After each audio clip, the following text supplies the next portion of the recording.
Hola, nuevamente esta semana vamos a descubrir cómo se produce el sonido.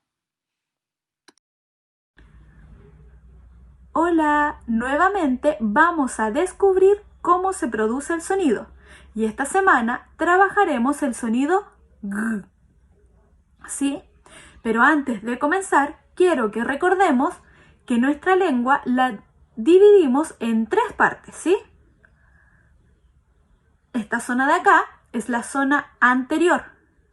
Tenemos también una zona media y una zona posterior, ¿sí? Que es la que está más atrás. Y esta zona posterior también se le conoce como posdorso de la lengua.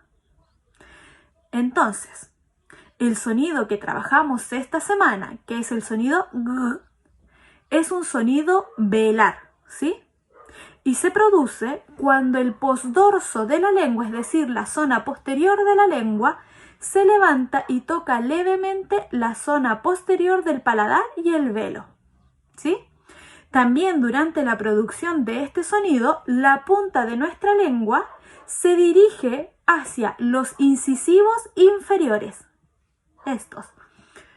Entonces, ahora que ya sabemos cómo se mueve la lengua y dónde se posiciona, lo vamos a intentar hacer, ¿sí? Yo con mi mano voy a simular el movimiento que hace la lengua, ¿cierto? Que es el posdorso de la lengua, la parte delantera. Comencemos.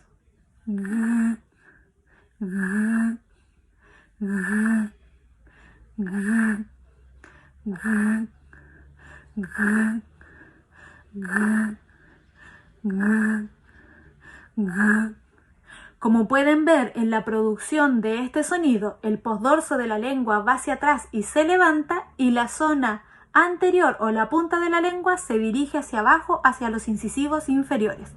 Realicémoslo una vez más.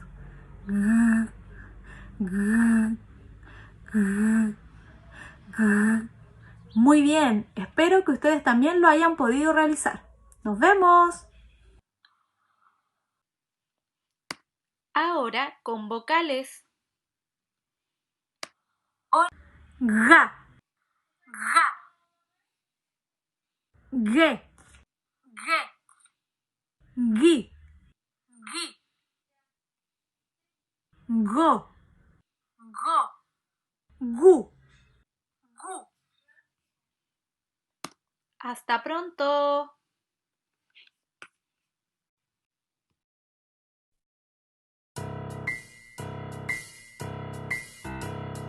A la bibliotecaria G le gusta dar paseos y también leer. Con su gato al campo fue, como es muy educado se portó muy bien. Ga, ga, ga, el gatito juega con un gusanito. En el campo se resfrió, por eso la garganta mucho le dolió. Cuando en el palacio está, muy suave con los reyes ella puede hablar. Ga, ga, ga, ga de gato, go de gorro y gu de gusano. Con la princesa O no tiene que gritar. Con la E y la I el rey le va a ayudar y suena así. Ge, gi,